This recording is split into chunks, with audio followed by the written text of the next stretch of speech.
Olá para todos, vamos iniciar mais um podcast AgroTalk, o podcast agro da Climatempo. Hoje nós vamos falar sobre um assunto aí polêmico que está acontecendo na mídia em todo o país. Vamos falar sobre a MP 910 e hoje eu trouxe novamente aqui a nossa colega Samanta Pineda, advogada, especialista em direito ambiental, e André Barbi, engenheiro florestal, mestre em sustentabilidade, para a gente discutir um pouco mais sobre o que está acontecendo no país, sobre a MP 910.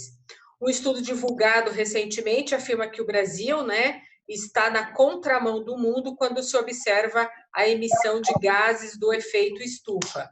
O mundo com menos fumaça, a gente ouviu aí na televisão nos últimos dias que a quarentena imposta por essa pandemia reduziu a produção industrial, a movimentação de veículos, e a gente começou a observar aí muitas matérias justificando aí o aumento do desmatamento no país.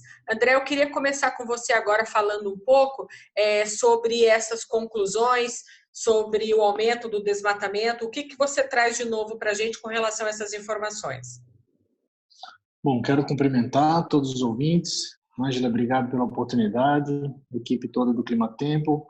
Cumprimentar a doutora Samanta Pineda pela oportunidade de participar junto a ela e a você nesse AgroTalk.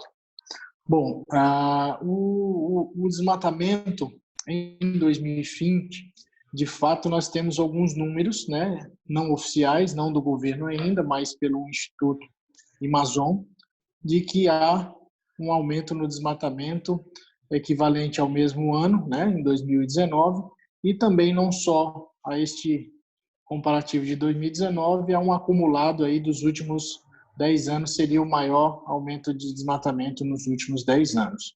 Isso nos chama atenção? Sim, nos chama atenção.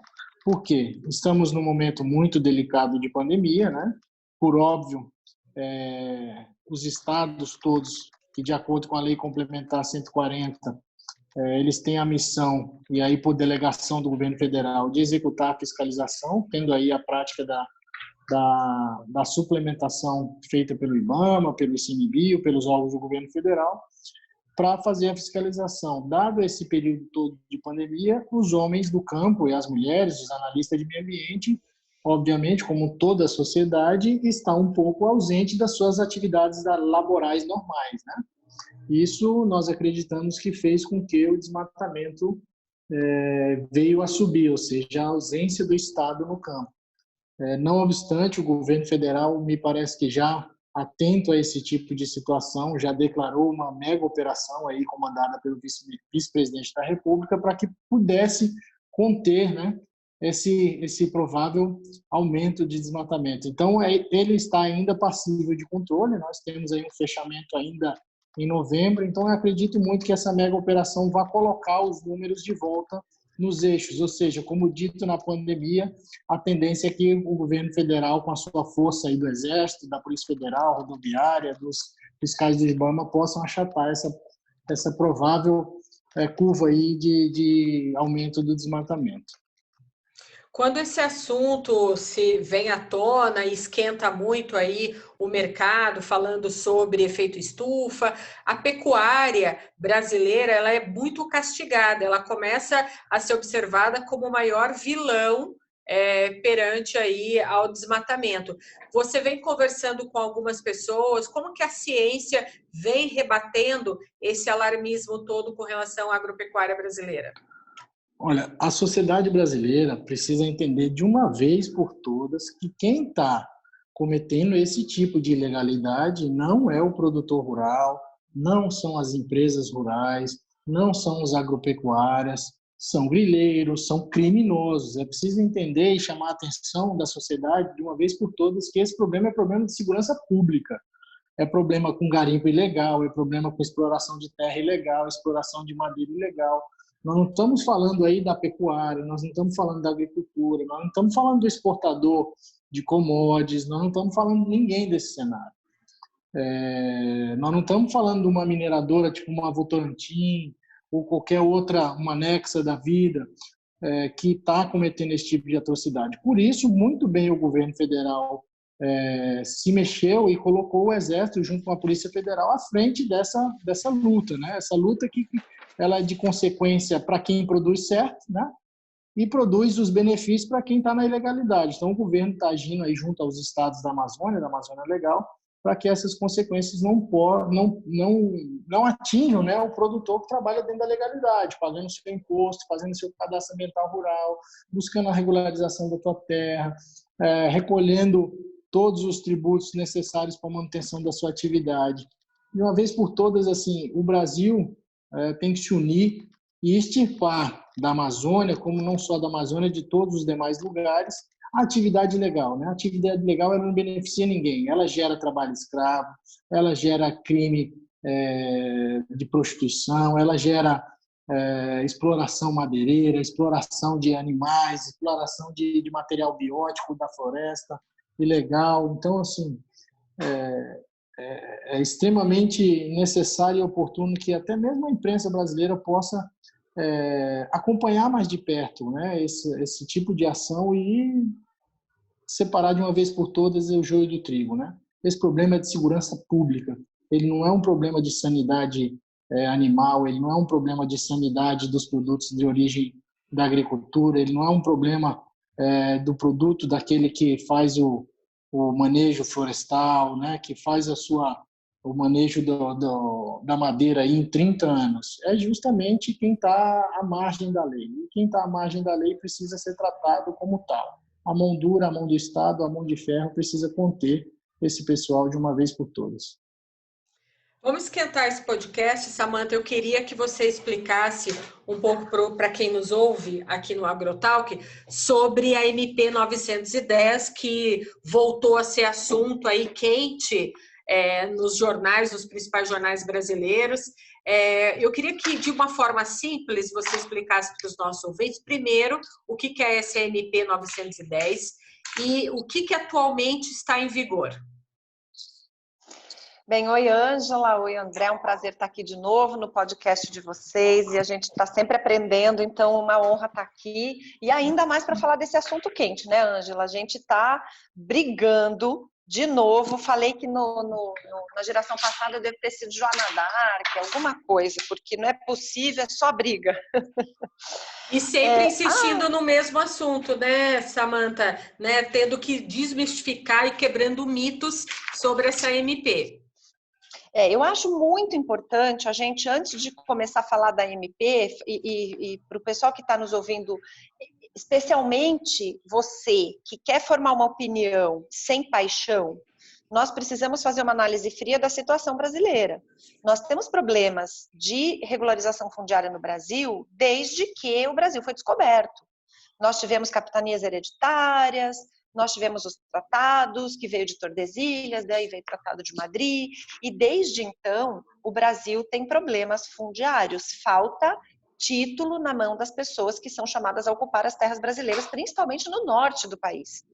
E olha que coincidência, é no norte do país que nós temos aquilo que o André estava aqui com muita propriedade dizendo, que são os problemas dos casos de polícia, grilagem, incêndio criminoso da floresta, roubo de madeira. Será que é por acaso? É óbvio que não, Ângela. Nós temos uma íntima ligação da falta de título, da falta de regularização fundiária com as atividades criminosas que acontecem na Amazônia.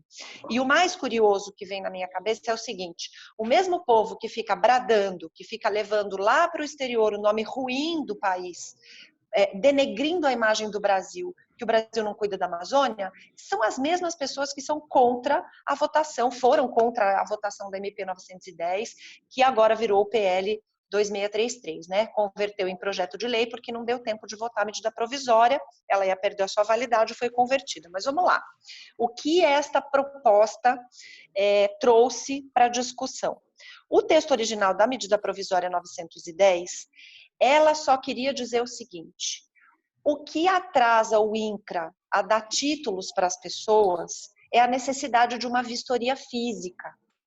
No ritmo que o INCRA consegue fazer as vistorias necessárias, segundo a legislação vigente, para dar esse título, levaria 162 anos para titular as terras que hoje precisam de título. O que essa MP veio propor? Gente, nós estamos na era da tecnologia. Vamos fazer sensoriamento remoto, vamos usar drone, vamos usar satélite.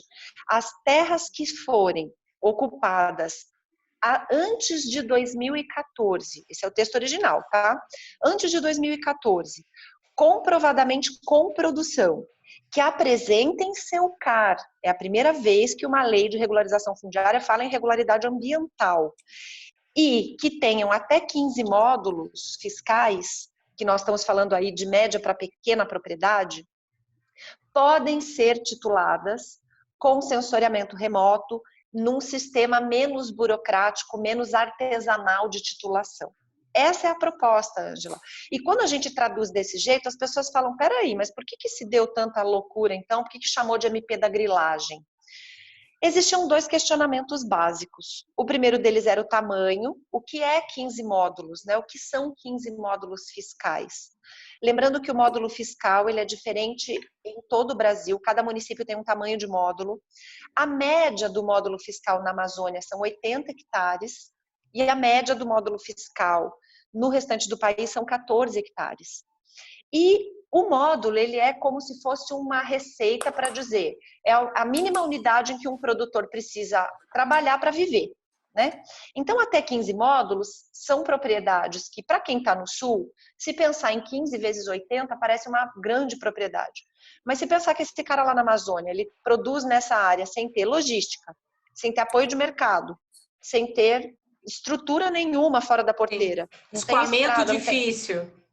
Não consegue. Então, assim, a gente tem o até 15 módulos como média propriedade por causa das dificuldades que ele encontra. 80% de reserva legal. Com o detalhe, muito bem lembrado, André, que não é um detalhe, que na Amazônia, na floresta amazônica, esse produtor precisa ter 80% da sua propriedade destinada à reserva legal. Ele só pode produzir em 20%. Então, nesse texto original, que tinha essa discussão a respeito do tamanho, e também a respeito da data, diziam que 2014 era muito recente, que isso ia estimular mais invasões, não faz sentido, porque 2014 são 6 anos atrás, mas ok. Para que houvesse a votação, foi proposto um acordo, essa data de 2014 da ocupação foi baixada para 2008, no relatório do deputado Zé Silva, que era o relator da medida provisória, e este número de módulos fiscais, que era de 15, Ângela, passou para 6. Apenas 6 módulos fiscais, num esforço absurdo para resolver pelo menos a vida do pequeno produtor rural, que não consegue um financiamento porque não tem título, que não consegue deixar essa terra de herança para o seu filho porque não tem título, que não consegue investimento porque não tem título. E mesmo assim, vários deputados foram contra a votação. Artistas renomados, pessoas que eu respeito, Caetano Veloso, Cássia Kiss, pessoas que são ícones da cultura brasileira, foram brigar contra a MP, porque a informação só chegou pela metade para essa classe, né? Chegou dizendo o seguinte, olha, época de coronavírus, não estão discutindo direito o processo, grava um videozinho lá pedindo para não votar. Brincaram de discurso político em cima da vida de 5 milhões de pessoas e não aprovaram a MP 910. Essa MP foi convertida, então, já que perdeu o prazo, no projeto de lei 2633, que continuou com a redação da data de 2008 como marco de data temporal e o tamanho de 6 módulos, mas que o governo propôs que esses 6 módulos fossem de pelo menos 10 módulos. E esses 10 módulos, Ângela, eles resolveriam, eu até tenho uma tabelinha aqui, se fossem 10 módulos, resolveria 95% dos problemas de titulação. Se fossem os 15, seria praticamente 100%. Mas com 10 módulos, se resolveria 99% dos problemas de titulação, principalmente da região norte, ajudando a combater queimada e desmatamento, que foi o que a gente começou aqui. E mesmo assim não deixaram votar o projeto. Eu só te cortando, inclusive a Frente Parlamentar da Agropecuária, ela falou, né, que 95% dos casos de necessidade de regularização englobam, então, até os 4 módulos só, né? Ou seja, estão cobertos aí pelas regras que já tinham sido validadas, é isso? Eu entendi Na errado. verdade, assim, eles fizeram uma tabelinha, foi montada uma tabela pelo CIGEF, com base no CIGEF, que é o sistema do INCRA, que se fossem regularizadas as áreas só de até 4 módulos fiscais, que é o tamanho da pequena propriedade rural segundo a lei, seria 89% de regularização. Aí nos 6 módulos seria 92%, e nos 10 módulos chegaria a ser 95% da regularização fundiária destas áreas, de produtores que estão lá comprovadamente desde 2008, ou seja, há mais de 10 anos, portanto, com regularidade ambiental. Importante, Ângela, a gente citar isso, porque nenhuma lei de regularização fundiária, de titulação do Brasil, até hoje, vinculou a entrega de título a uma regularidade ambiental. É a primeira vez. E aí me espanta que as mesmas pessoas que cobram uma diminuição do desmatamento da Amazônia, uma diminuição das queimadas da Amazônia, sabem que esse é o primeiro instrumento para combater esse desmatamento ilegal e essas queimadas, a entrega de títulos, porque se o cara é dono, ele precisa cuidar, se ele desmatar ilegalmente, ele vai ser embargado, não vende o produto, e se ele estiver na terra, ele é o fiscal, ele cuida da área do vizinho.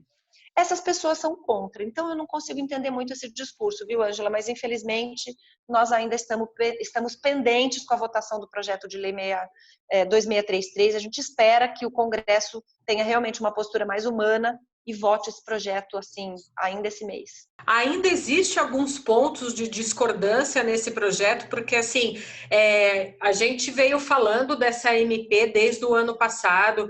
Parece que havia, assim, estava tudo sendo encaminhado para a votação disso e, de repente, virou tudo do avesso.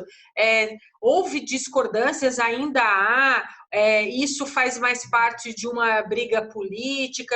Então, a população, como esses artistas, acabam recebendo a informação quebrada. Quebrada e distorcida. A única desculpa, a sua pergunta é, há pontos de divergência? E eu destaquei os principais aqui.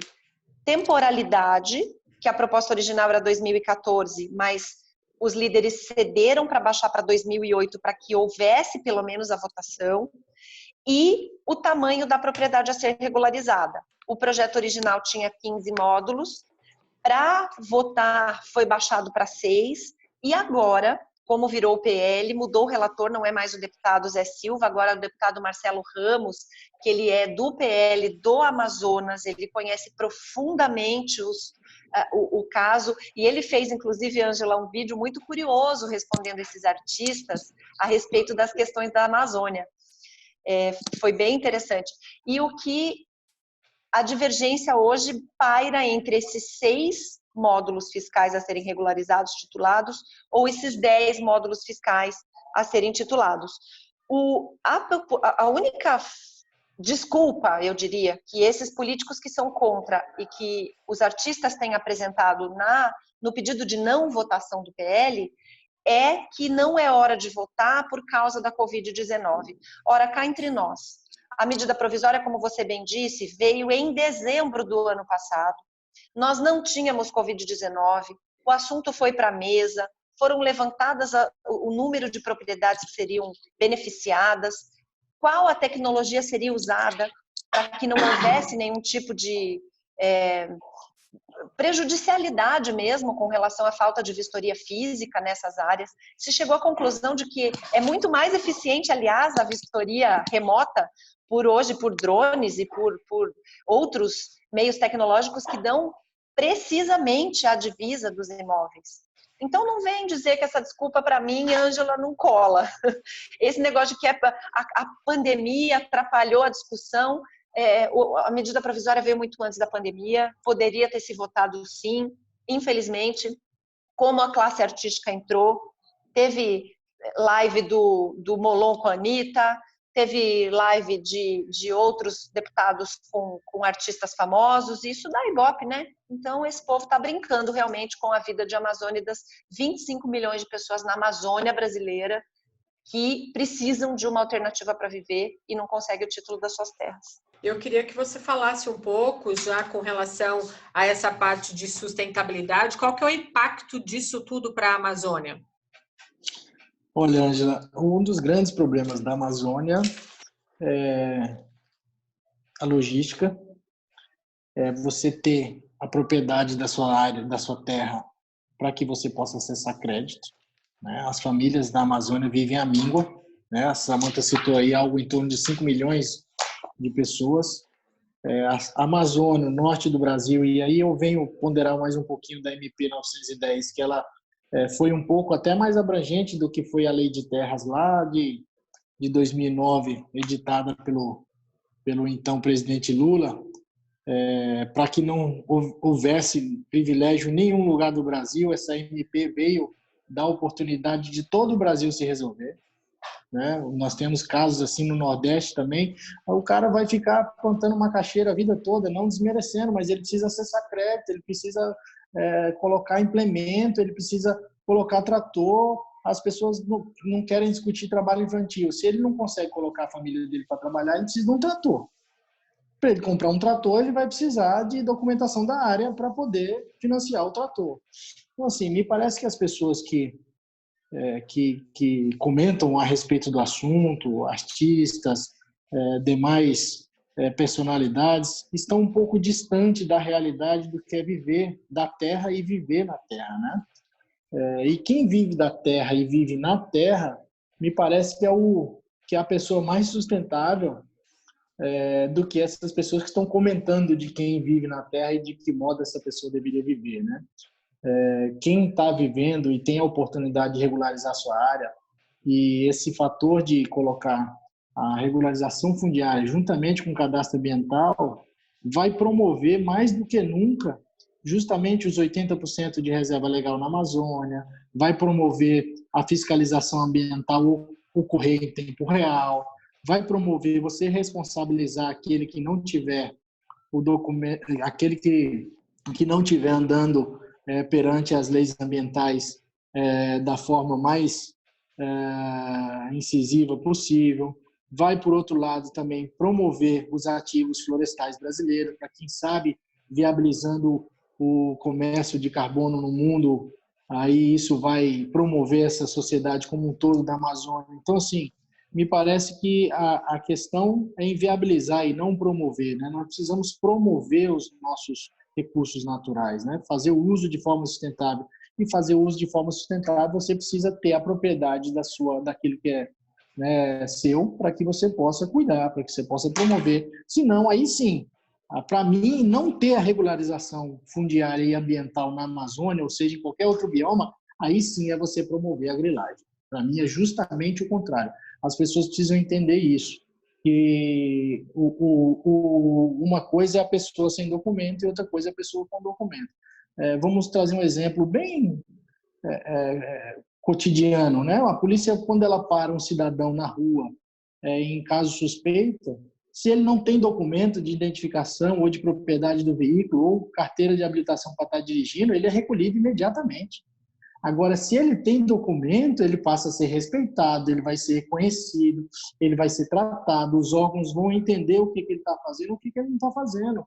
É o mesmo princípio, eu não entendo por que a sociedade se nega a esse avanço, né? Nós precisamos olhar para frente. A agricultura brasileira, como um todo, o agronegócio, e aí eu incluo o agronegócio pequeno, o grande, o médio, todos aqueles que estão inseridos na cadeia, precisa estar com o pé no século XXI, né? Nós não podemos estar com o Estatuto da Terra aí da época do regime militar. Nós precisamos entender, como a Samantha bem colocou, precisamos passar o país a limpo. Para passar o país a limpo, nós precisamos promover a regularização dessas áreas. Promovendo a regularização dessas áreas, nós vamos, com certeza, passar a cada vez mais cuidar da Amazônia, cada vez mais cuidar do que sai de cada fazenda, entendendo os insumos. O consumidor vai ter a capacidade de entender o que ele está comendo, de onde está vindo. Isso é promover a sustentabilidade. Ô, Samantha, agora que você comentou que voltou a CPL 2633, o que vai ser feito a partir de agora? Quais são os princípios e os procedimentos que vão ocorrer agora? Bem, os projetos de lei, eles têm uma tramitação diferente no Congresso Nacional. A medida provisória, ela é proposta pelo governo, no dia que ela já é publicada, ela tem força de lei, e o Congresso Nacional vota essa medida provisória, que fica por 60 dias, revalidada por mais 60 dias, que foi o que aconteceu com a 910, e que, se não votada pelo Congresso, ela perde a validade, não podendo ser apresentada aquela mesma matéria por medida provisória. Por isso que virou um projeto de lei. A tramitação do projeto de lei, ela é mais lenta. O projeto de lei ele é apresentado e depois ele passa por algumas comissões dentro da Câmara, é votado no plenário da Câmara, depois ele vai ao Senado, passa por comissões no Senado e é votado no plenário do Senado. Como já havia essa discussão entre os líderes dos partidos sobre o objeto do projeto, houve um requerimento de urgência nesse projeto de lei 2633, porque aí ele não precisa passar pelas comissões e vai direto ao plenário. Então, hoje, o que está acontecendo é isso.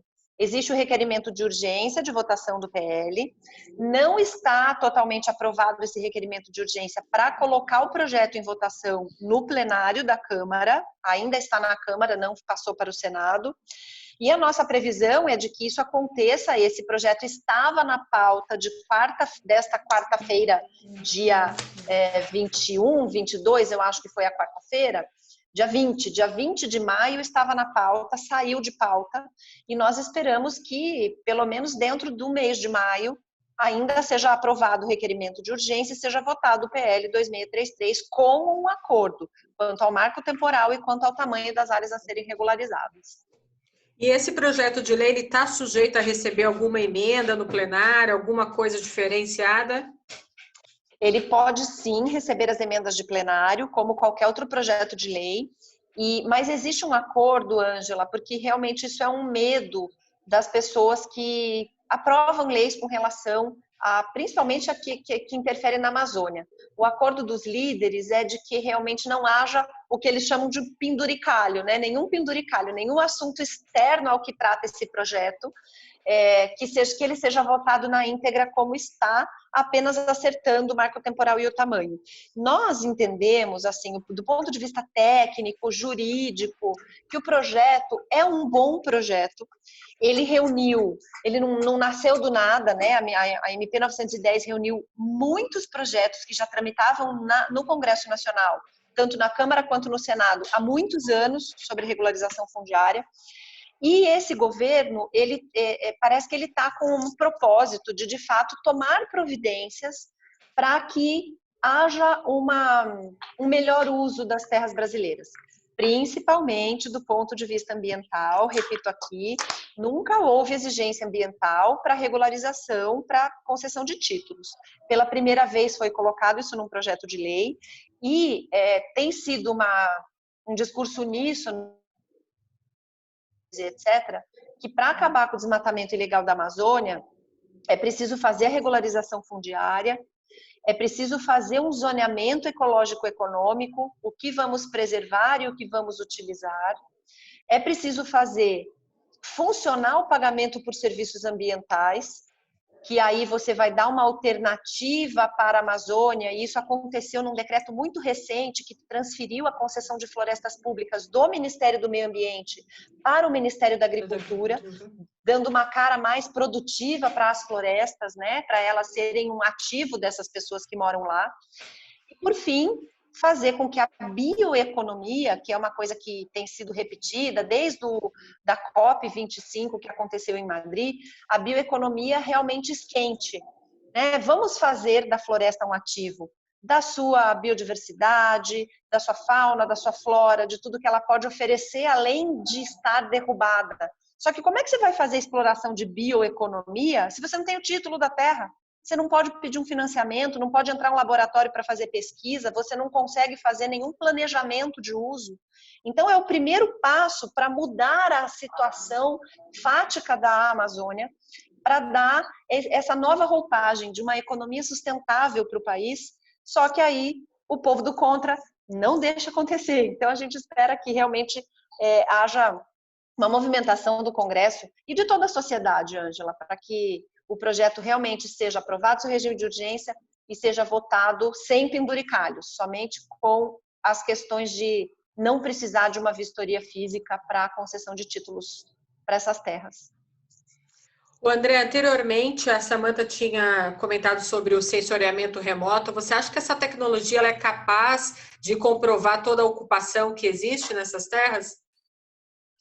Bom, o sensoramento remoto, juntamente com o sistema de informação geográfica, né, ditos o SIG, ou GPS na sigla em inglês, ela está no nosso cotidiano hoje, né? Você viu que teve um mapeamento do índice de pessoas em movimentação ou em casa durante a pandemia. Isso era feito através de posicionamento global, né? De latitude e longitude, ou seja, a identificação das pessoas, como elas estão se movimentando. Você vai num carro hoje, num aplicativo, através desse tipo de equipamento, monitorando o trânsito, monitorando o percurso, que horas você vai chegar, onde vai chegar. Isso faz parte do nosso cotidiano hoje na cidade. No campo, começou a fazer antes, né? Com o monitoramento por satélite, o monitoramento através do clima, da previsão do tempo. Essas ferramentas elas estão cada vez mais eficientes, chegam a ser milimétricas, com um grau de resolução e de acurácia fantástico. Isso já ocorre, por exemplo, na fiscalização no combate ao desmatamento, né? Por que essa ferramenta não pode ser a nossa mão amiga também para a regularização fundiária? Então, nada mais justo e coerente e também mais econômico, não só para o serviço público, mas para o cidadão.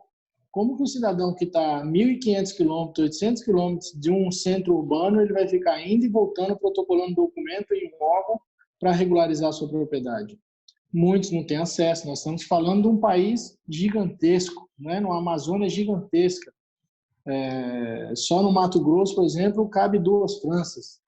Então, nós estamos falando que essa ferramenta ela é um parceiro, né? A segurança que ela traz, a transparência que ela traz, o nível de acurácia que ela traz para a tomada de decisão do poder público, com a oportunidade aí de ser fiscalizado e controlado pelos órgãos pertinentes, seja Ministério Público, seja outros órgãos que queiram acompanhar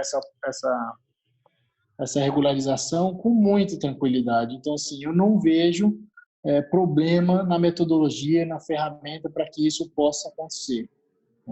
Isso é um fator, é uma mão amiga que deve sim ser usada e é ela que vai proporcionar a transparência justamente para que a gente tenha as garantias ambientais, como bem a Samantha colocou, através do Cadastro Ambiental Rural, que já é feito nessa metodologia. Então, é só uma junção de procedimentos que quem é dessa área, seja do agro, do meio ambiente ou da posição global, já sonhava há muito tempo. A união da parte fundiária com a parte ambiental.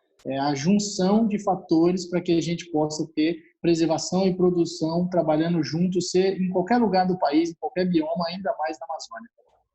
Samantha, a gente falou dos produtores rurais que precisam tanto, né, dessa MP que agora virou PL, mas eu queria falar um pouco também sobre a questão da grilagem em áreas indígenas não homologadas. A gente ouviu falar essa semana também sobre uma instrução normativa número 09 da FUNAI. Você sabe explicar um pouco para a gente sobre esse parecer dessa instrução? Quais são as consequências para o povo indígena? Veja, a questão indígena também é uma outra coisa que precisa ser muito... eu diria que precisa ser desromantizada, né? Que ela é muito romantizada no Brasil. O índio, até hoje, ele foi colocado dentro de uma reserva, e aqui você falou nas reservas homologadas, então a gente tem que separar as reservas que são só em demarcação já estão homologadas, que já tiveram seus estudos antropológicos, a demarcação feita, já foi publicado, né? Já passaram por todo o processo de homologação e existem de fato, e tem aquelas que estão em processo ainda de demarcação e que a gente vê muito problema fundiário e até conflitos, né? Com relação a essa divisa é aqui ou é lá. A FUNAI entra em defesa dos povos indígenas e vem a Confederação Nacional de Agricultura em defesa dos agricultores que muitas vezes estão lá muitas gerações já. Então, realmente não é uma coisa muito fácil. Quando ficou se discutindo a medida provisória 910, a FUNAI se posicionou no sentido de que qualquer que seja a ação a ser tomada de regularização fundiária, é preciso que sejam respeitadas as terras indígenas já homologadas, e a FUNAI vai um pouco além. Ela fala que, tendo em vista que há grilagem em terras indígenas, é preciso que haja uma proteção dessas terras em demarcação, pelo menos para que o índio consiga se sentir um pouco mais seguro do ponto de vista fundiário, para que ele possa ter o processo de demarcação garantido. Foi interessante isso porque, enfim, muitas aldeias principalmente na Amazônia, que às vezes tem muito pouco contato com a civilização, que não tem acesso, que não tem estrada, são áreas em que os grileiros entram, de fato, primeiro roubam a madeira nobre, depois derrubam essa floresta, colocam fogo nesse local, e quando você vê uma área que estava dentro de uma terra indígena, acabam colocando algum tipo de coisa lá dentro, ou bota boi, ou faz alguma coisa para dizer que está usando, mas aí a gente precisa separar muito bem o joio do trigo, Ângela. É muito fácil, hoje, com a tecnologia que nós temos, nós fazemos, você vai em qualquer programinha desses que tem de imagem, de satélite, e você consegue fazer a exploração ao longo do tempo. Então, você clica numa flechinha lá, vai voltando atrás. Esses desmates que são feitos de forma ilegal, com roubo de madeira, e que é colocado um gado ilegal lá, e que depois a nossa pecuária super tecnológica e ambientalmente correta leva uma culpa, ele é muito diferente porque você não vê manejo nessa área. Você não vê manejo do gado, você não vê respeito de reserva legal, e dentro dessas áreas das reservas indígenas, você percebe invasões efetivamente às áreas que estavam sendo demarcadas. Então, a FUNAI criou essa Instrução Normativa 09, né, que foi publicada agora, de 2020, no sentido de dizer que precisa haver uma mudança administrativa com relação à FUNAI, para que a FUNAI esteja um pouco mais por dentro dessas discussões e que ela não seja um órgão só que é consultado na hora que você só vai ver se há uma sobreposição ou não. É um ponto de vista interessante, porque a FUNAI, se ela estiver mais perto do produtor, eu entendo que ela pode ser um agente que vai minimizar conflitos entre a população indígena, a demarcação indígena e o próprio produtor rural. Porque ela vai fazer o estudo do lado de lá, que é o lado da reserva, mas ela vai entender a antecedência, o uso e a boa-fé do lado que existe, do lado do produtor, que muitas vezes está há décadas lá naquela região e num convívio pacífico com as tribos, né? Então, que esse ajuste fino das demarcações possa ser feito em conjunto. Essa é mais ou menos o teor do que se quer com essa Instrução 09. André, e esse desmatamento que a gente observa hoje, toda essa grilagem pode estar também relacionada a esse desmatamento e a degradação da área, correto? Sim, sem dúvida nenhuma. Trata-se de desmatamento ilegal, né? A sua grande percentual. Os órgãos ambientais ainda não soltaram um balanço para verificar o percentual do que é legal ou ilegal, mas muito do que acontece, ou pelo menos 90%, 100%, quase 100%, tem a ver justamente com o problema fundiário da Alemanha, da Amazônia, desculpe. Quem lida com isso, como nós aqui no Mato Grosso, os colegas do Pará, Rondônia, Amazonas, Maranhão, Tocantins também, Acre e por aí afora, nós sabemos que um dos grandes problemas do desmatamento está ligado à propriedade rural, à sua posse ou à sua documentação, né? Se você não é proprietário daquilo e não tem nenhuma ligação, nenhum recolhimento de tributo e não é passível de identificação, por isso a riqueza em ter a regularização fundiária junto com a ambiental, o cidadão ele faz o que bem entende, né? Isso tem acontecido bastante e os órgãos ambientais têm demandado isso há muitos anos do governo federal. Por isso é muito importante com que a gente apoie, com que a sociedade entenda a importância de se ter um documento, de se ter um reconhecimento sobre a titularidade dessa área. E a Samantha pode explicar um pouco melhor, mas nós estamos falando de terras não devolutas. Nós estamos falando do que realmente é passível de regularização. Não é que alguém vai tomar a terra do governo ou aquilo que é de interesse público. Nós não estamos falando disso.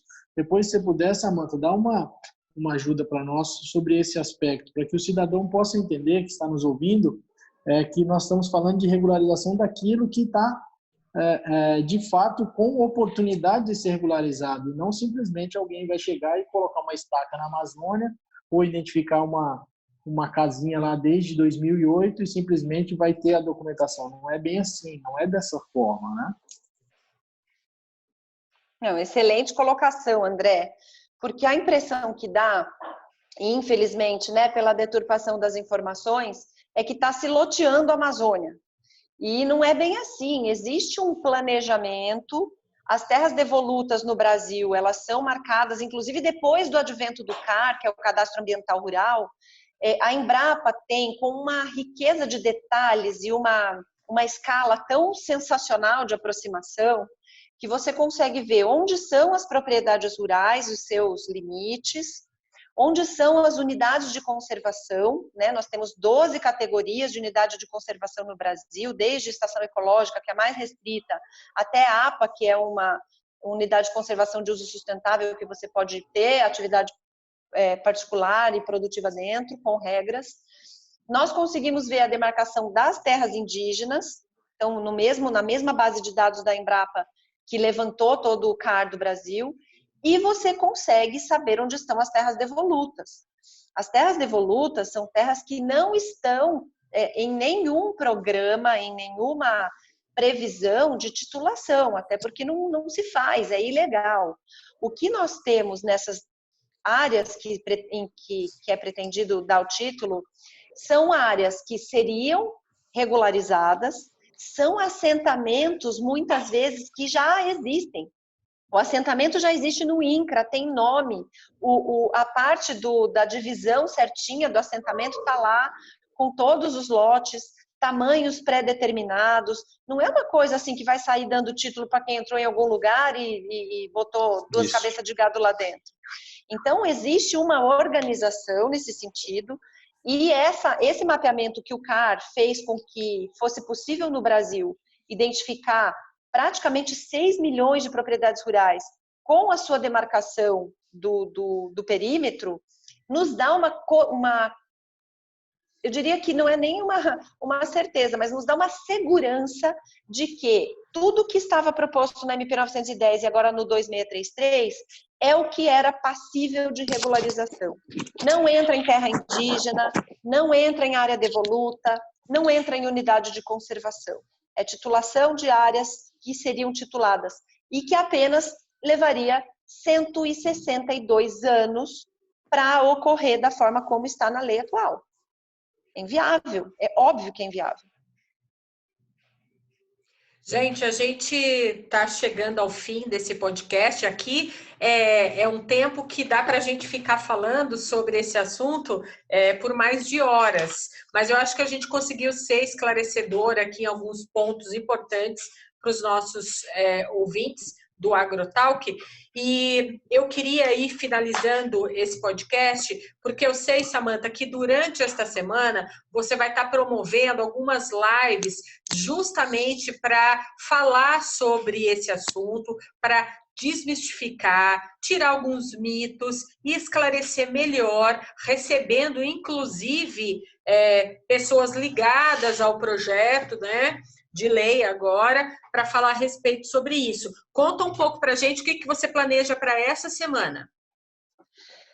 Bem, Ângela, devido a todos esses mitos que nós temos visto se levantar contra o Brasil, contra o agro, contra até o meio ambiente brasileiro, né? Essa falta de conhecimento é uma ignorância técnica, não é uma ignorância no sentido pejorativo, mas é uma ignorância de um assunto que faz com que o Brasil possa tomar a liderança na sustentabilidade do mundo em termos de produção, e aí para que a gente combata essas fake news, para que a gente traga informação de qualidade, com gente que entende do assunto.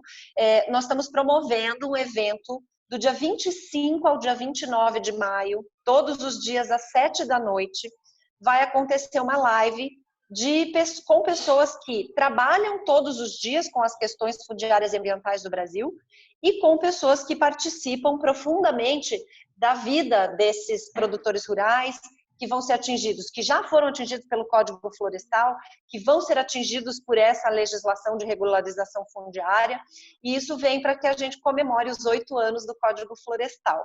Nós vamos fazer isso, o primeiro dia vou ser eu e o Aldo Rebelo, que foi o relator na Câmara dos Deputados do Código Florestal. Ele fez mais de 200 audiências públicas pelo Brasil. Ele conhece profundamente os problemas e os potenciais do agro brasileiro. Ele vai trazer toda essa riqueza para nós. Nós vamos conversar com o Evaristo de Miranda, que é o chefe da Embrapa Territorial, que fez um trabalho brilhante com o CAR, trazendo todos esses dados a respeito de como é dividido o Brasil internamente, né, em propriedades rurais, cidades, estradas, as áreas devolutas, terras indígenas, unidades de conservação, enfim. Então, ele vai trazer para a gente esse conhecimento físico e a gente vai fazer uma avaliação de se o Brasil melhorou ou piorou depois desse Código Florestal, que foi tão combatido quanto essa MP, e a gente vai poder mostrar que, de fato, o Brasil teve um avanço. Vamos falar com a Carla Beck, da Federação de Agricultura do Paraná, com o Felipe Azen, que é do jurídico e da parte imobiliária da usina São Martinho, uma das maiores usinas de sucro energético, do setor sucroenergético do planeta. E vamos falar também com o Jovelino Mineiro, que é um grande empresário do agronegócio, uma pessoa muito influente e que trabalha pela sustentabilidade do Brasil. Vai ser bem interessante. E a gente tem uma parceria aí na Climatempo, né, Ângela?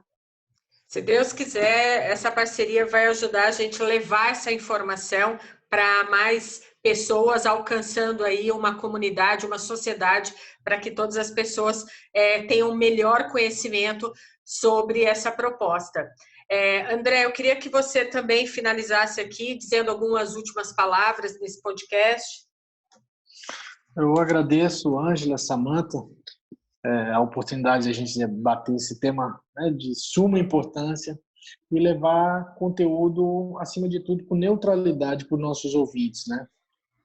A sociedade brasileira tem ficado um pouco polarizada em discussões políticas, partidárias, e tem fechado um pouco os ouvidos para o que importa. Esse assunto da MP 910, que se transformou no PL 2633, é de suma importância para o desenvolvimento sustentável, principalmente do pequeno agricultor e da agricultura familiar brasileira, né? Se de fato queremos com que a Amazônia siga o seu caminho de sustentabilidade, está aí uma oportunidade da sociedade brasileira apoiar, né, e levar adiante esse conteúdo para o colega, para o vizinho, para o deputado da sua região, para o deputado do seu estado, e pedir com que ele veja o projeto de lei com muita atenção.